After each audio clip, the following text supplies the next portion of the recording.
Hello everybody. Today I'm going to walk you through Bokashi composting and how this can complement the Subpod system. For those of you who are not familiar with Bokashi, it's a fermentation process and it's really popular. I love it. And how it works is that you get an enclosed bucket and you put in a certain microbe called EMs, which are able to start breaking down the food waste inside that area. The difference is if you just kept that in the bucket without those microbes, it would start to go rotten and sludgy and real stinky. But this way, you start the process without getting those, try not to get sciencey, but without it going anaerobic, which basically means it's creating an environment where the microbes start to create alcohols and acids, which are not going to be very good for the plant life and going into a compost system. As much as I love Bokashi, it's an incomplete system because once you've filled up the bucket and you've started to ferment it, then you've got to put it somewhere. You've got to put it in a compost system, but a lot of worm farms don't do well with it, except for Subpod, but we'll go through that because of the acids that get involved. But yeah, I guess what I'm trying to say is together they can really complement each other. So I'll stop talking, but if you have any questions on what is Bokashi, why is it different, how does it work, you can just drop me a line below and we'll get to it as soon as we can. But let me just talk you through the process because you've probably seen these buckets around. You want to just come in here, have a look. I started to fill up this bucket, stuff from just my kitchen scraps, and it's been sitting in here for like 3-4 weeks. And so as I filled it up,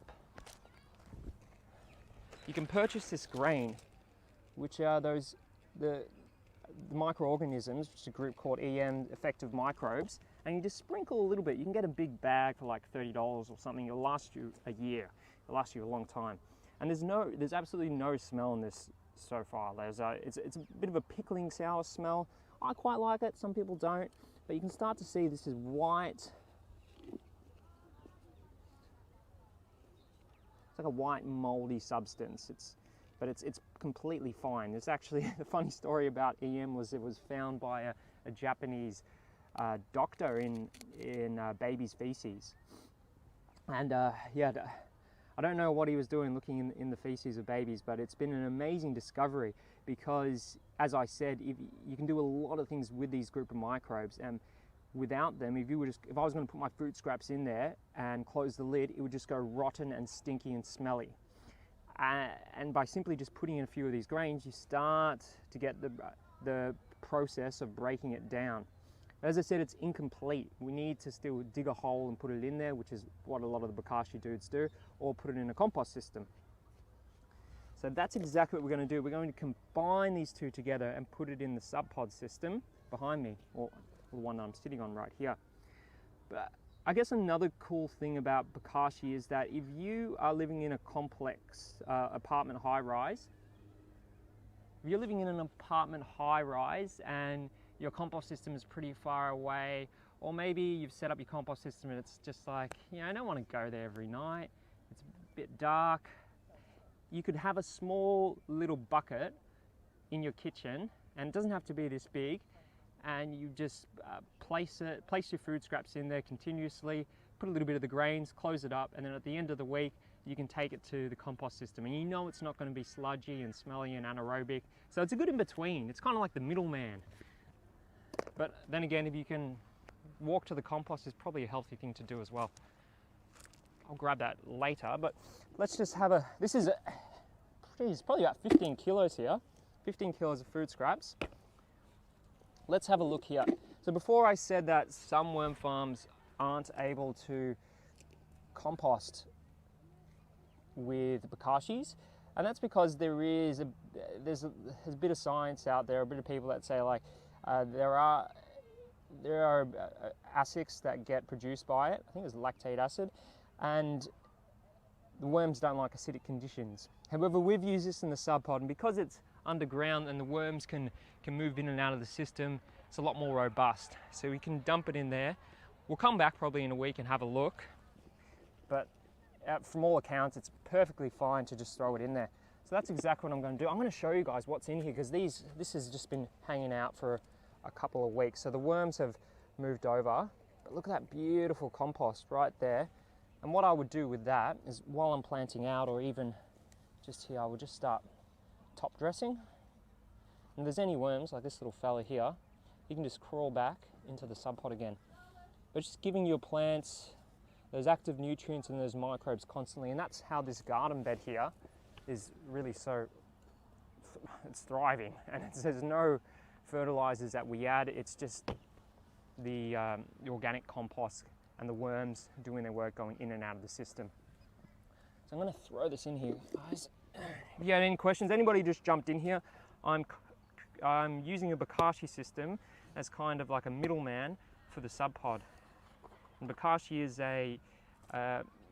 it's a system which works on EM microbes, and it starts the composting process. But it needs to be finished off, and a lot of people just dig it in the back of their backyard, which is cool. But some people don't like digging holes every night, and so this is a good in between. Here we go. There's a lot of stuff here. I've only poured in half because I've got 2 Subpods. There's a lot. It looks pretty good. I'm going to put in some carbon as well.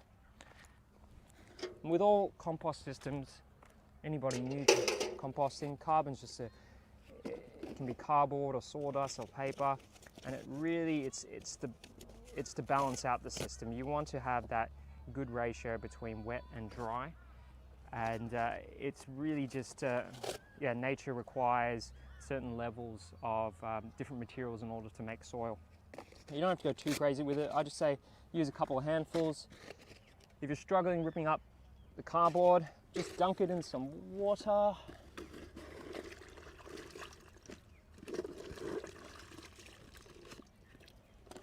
And make it nice and easy for you to rip up. Oh, it's a bit of a pickly smell. Some people probably won't like it, the Bokashi, for that reason. I don't mind it, but it is a bit of a pickly smell.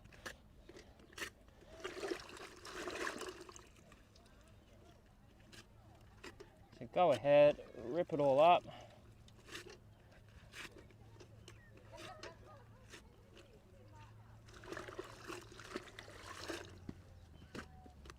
If anybody just jumped in here, we are doing a Bokashi compost system with the Subpod.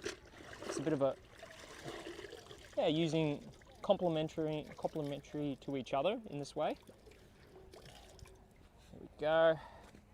And it's really perfect, the Bokashi, as I said, for anybody who lives in those apartment high-rises, or their compost or Subpod system is a bit too far out of their house and they don't want to travel at night and empty out the compost bin. You don't have to do it every night, but every second day is probably pretty good.